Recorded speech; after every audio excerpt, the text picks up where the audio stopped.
Thanks viewers for tuning in. Today we talk about agri-tech, a very interesting sector. A sector which is a hot sector among the Indian startups. Amidst slowdown has shown very impressive growth, has seen 9x increase in institutional funding, poised by the government initiatives to back up the future of India growth story. Today, we will talk about WayCool Foods and Products, company which is planning to handle 1% of the entire world food by redefining its value chain. It also wants to leverage technology to bring down food wastage to single digit against the industry standard of 18%. I have the honor to host today the CFO of WayCool Foods and Products, Chinna Pardha Saradhi. Welcome. And my own colleague and partner Gaurav Agarwal, who helps a lot of clients transform around some of the unique industry challenges. Welcome, gentlemen. Thank you. Chinna, let me start with you. You are in a sector which is extremely important for the growth of Indian economy. However, the sector, amidst all growth, has also had its own unique challenges. Any reflection on WayCool's journey in terms of their growth, in terms of how you are contributing to the future of Indian economy? Sure. Thanks, Shamik.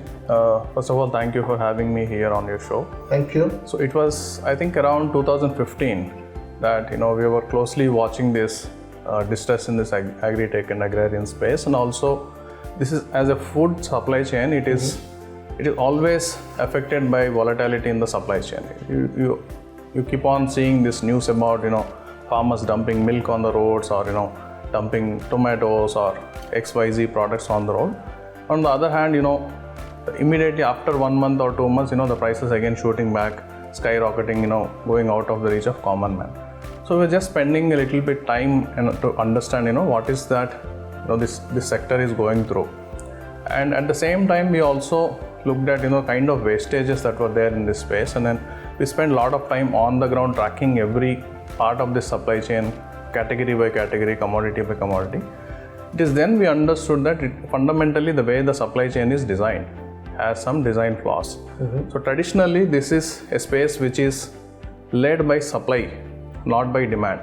So what happens is the source, in many cases it is a farmer who produces the product, which is the supply led, and then takes to the market and then wonders as to what happens. Sometimes the demand is exactly matching, or demand is falling short, or demand is too much. So it is at that point in time, either the prices shoot up or the product goes to wastage. So the wastage can be anywhere between 18%, as you said, as high as 40-50% also in our studies. So it is then we came up with this idea of starting WayCool, and initially our hypothesis was that cold chain was the answer to this. But as we spend more time on the ground, especially for India, cold chain is not essentially the answer. You need a faster and then more efficient supply chain, which is more demand led.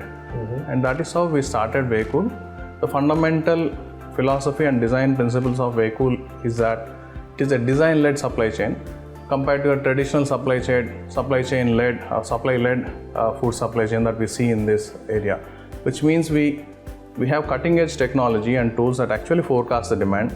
It is with this forecast of the demand, we give specific demand forecast to the farmers, starting from cultivation plans to what should be harvested. We call it as harvest plan. So they are exactly cultivating to the demand, exactly harvesting to the demand. So the question of wastage, because there is excess supply, is completely eliminated by design. So against 18% industry standard of wastage, our wastage within WayCool's value chain is as low as 2%. That too during peak summers, and it can go as low below 1% during favorable seasons like winter.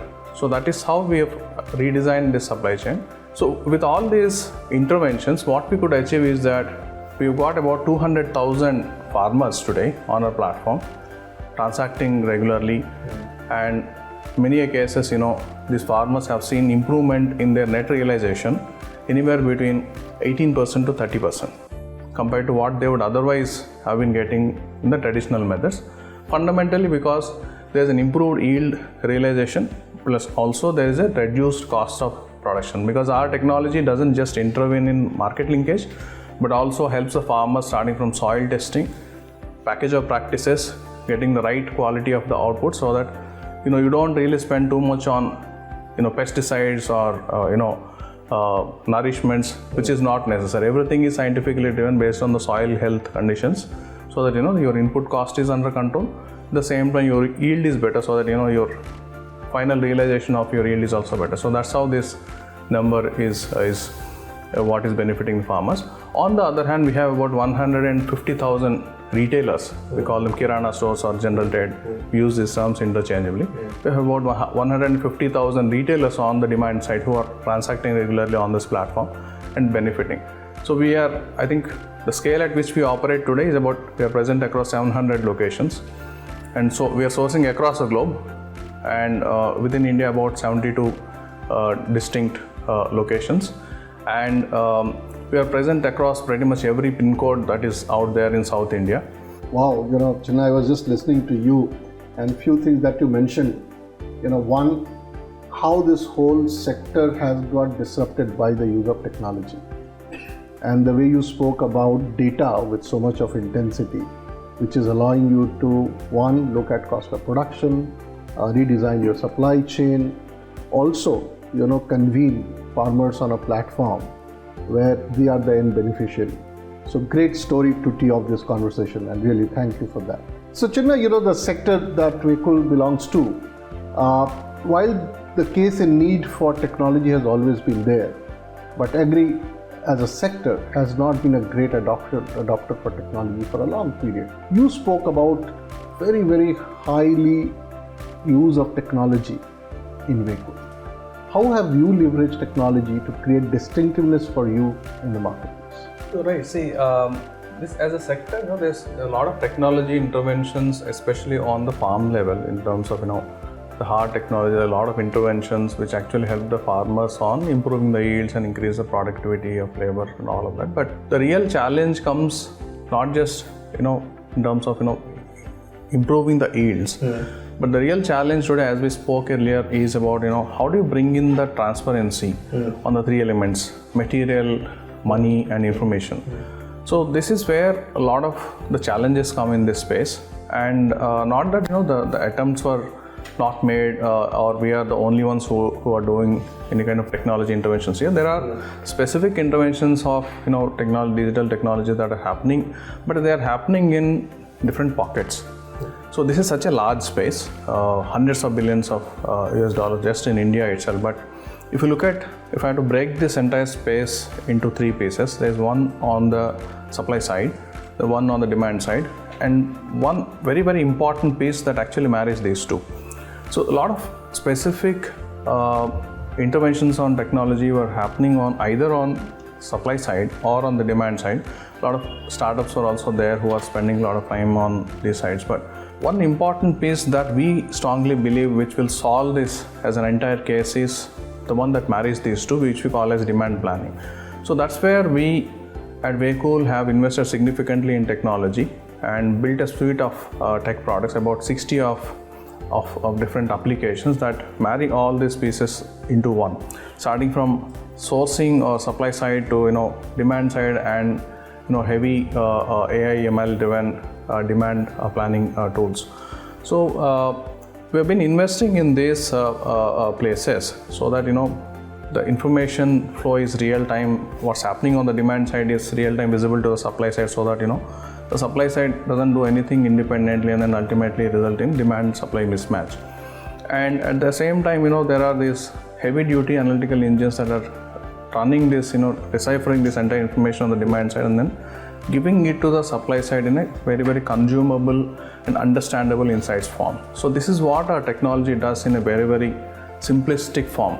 Of course, it requires a lot more specific intervention. If you look at supply side alone, our tech suite, we call this as Sensor Reap. So that has a technology that actually helps the farmer starting from soil health testing to help them in giving out what are the specific package of practices suiting for that specific crop, specific region, climatic conditions, interventions that help them monitor microclimatic conditions, saying that, you know what, in this form, this is a moisture that is there, this is the kind of soil nutrition that is there. Now you are expected to actually do this kind of supplementation, either in terms of irrigation or nutrition or protection, that is pest control.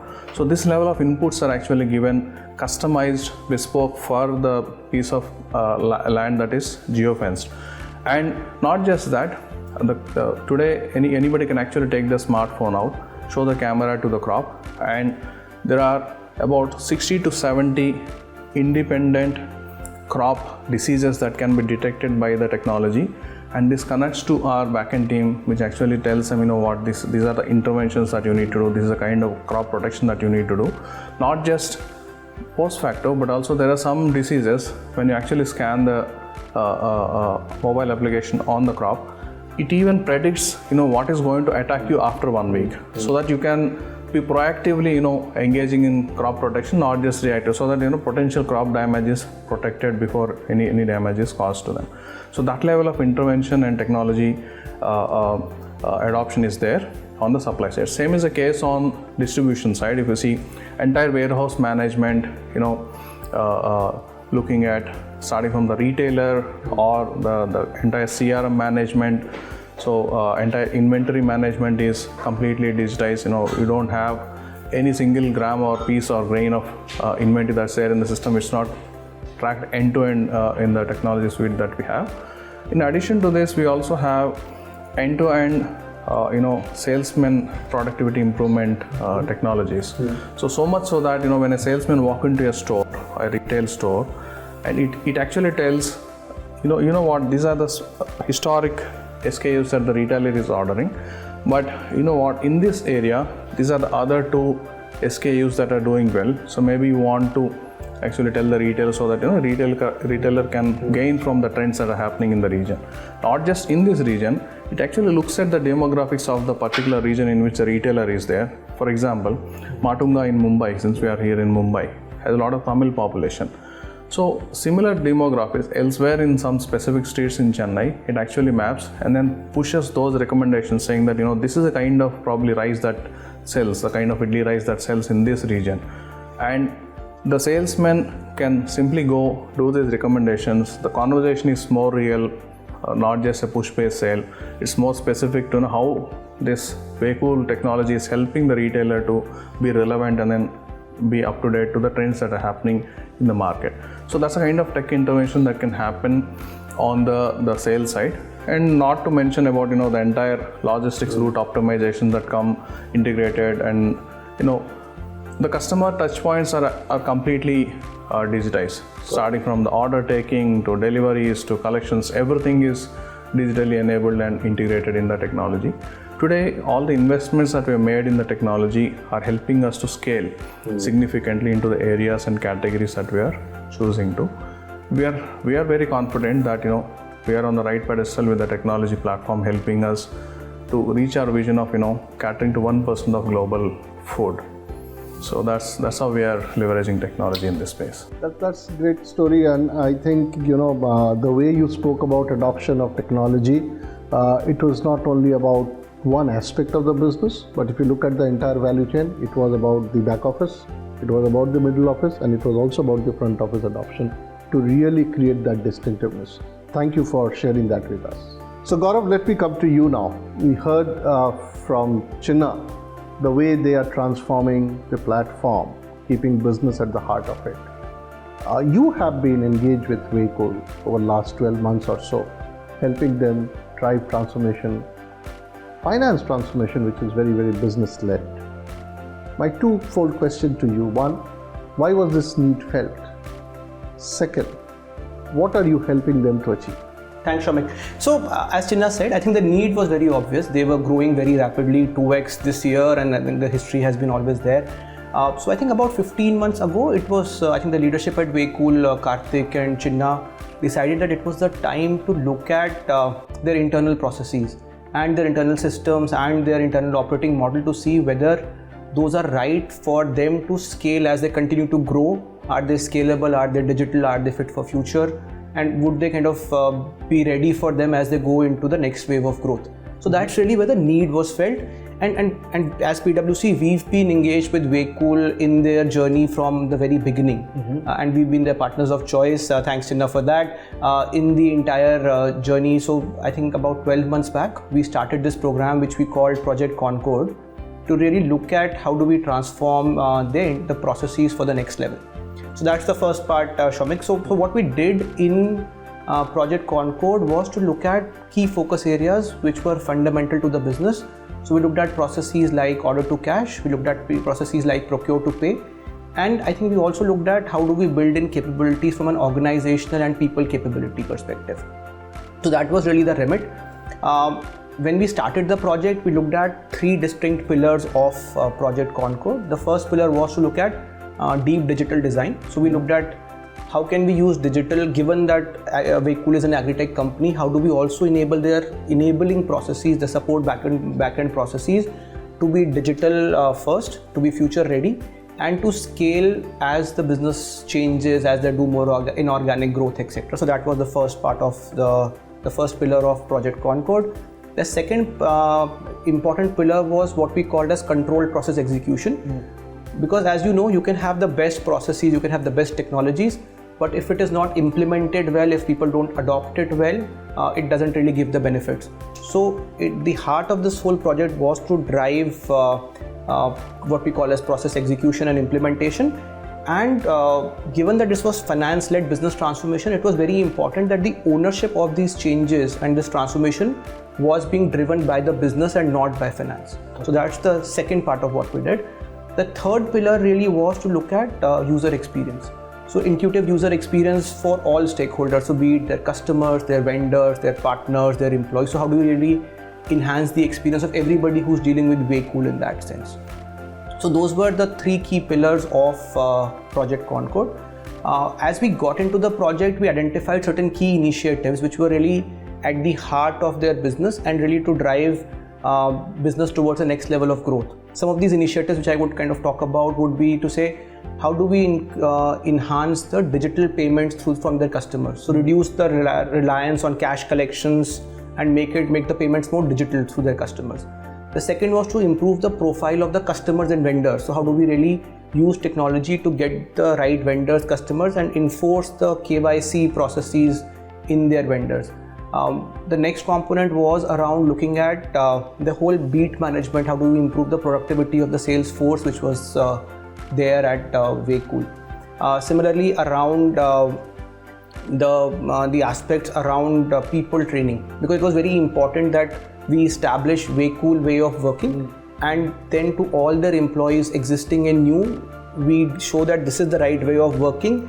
And going forward, we institutionalize those ways of working so that there is no non-standardized ways of working which are happening. So that's really been the journey, Shomik. It's been a great journey over the last 12 months. What we are doing now as part of Project Concord is to see how do we continue to realize the benefits of the transformations which we've made in the company, and also create a new operating model for the future driven by a center of excellence, which will then form the basis for all the enabling functions to operate in the future.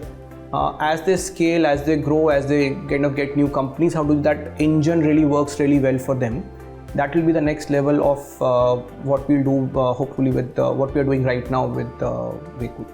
So Chinna just heard from Gaurav about this very exciting project that we are doing with you.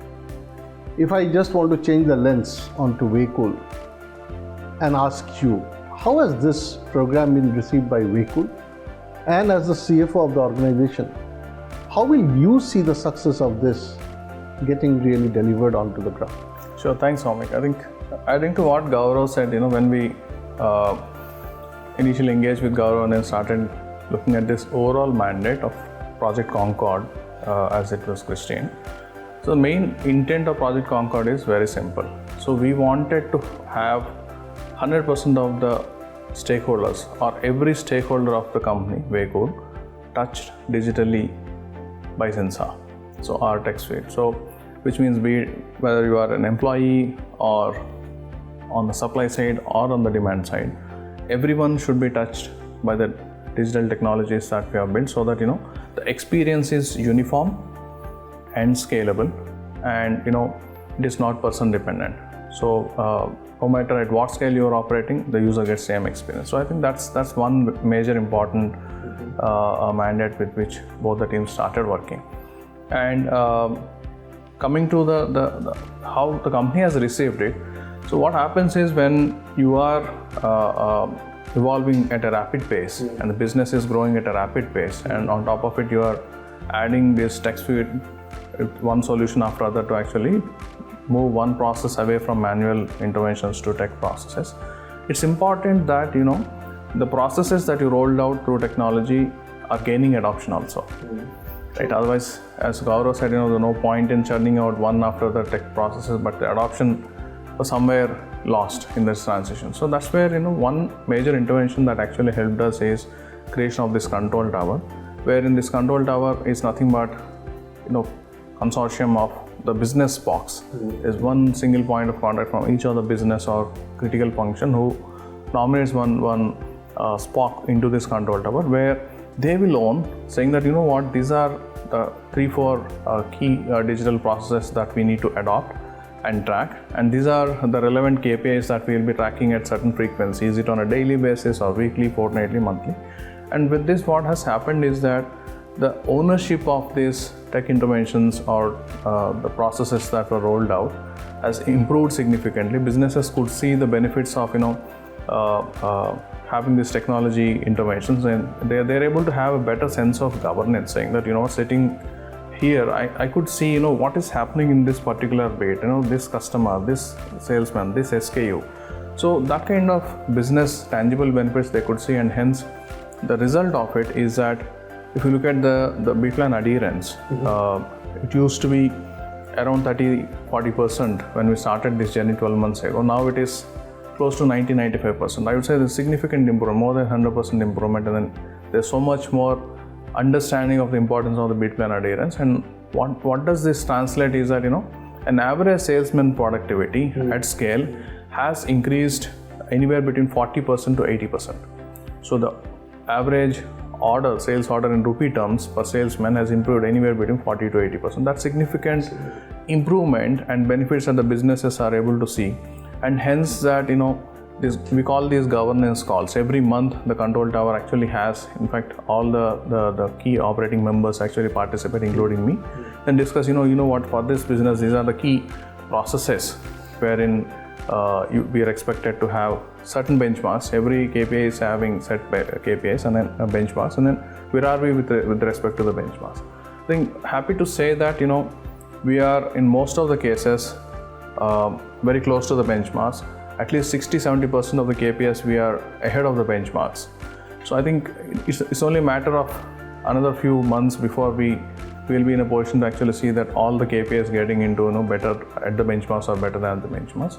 So there are certain key risks also in this business. So it's not just a business side. So if you have to look at from key controls and governance, cash, like Gaurav said, is a key risk. So when we started this journey, so it was pretty much 100% cash, especially in the retailer side.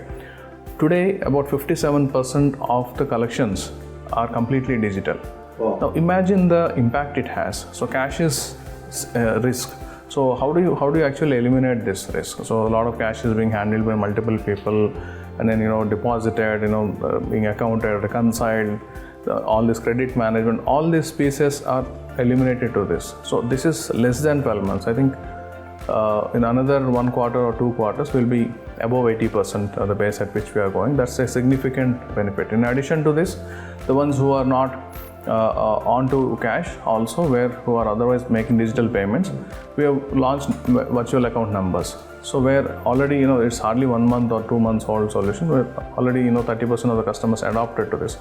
Again, unaccounted or unrealized or unidentified credits of money into the banks is completely eliminated.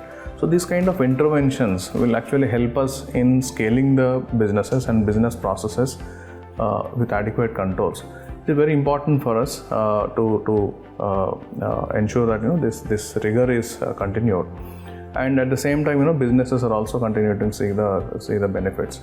So on one hand, Gaurav also spoke about how we are actually trying to standardize the processes, that there again specific interventions were planned, such as every employee, every stakeholder is actually touched with the trainings, and training modules were created, about 750 trainings were done, so that it's not as nobody today can say that what, maybe some process was launched, I didn't know.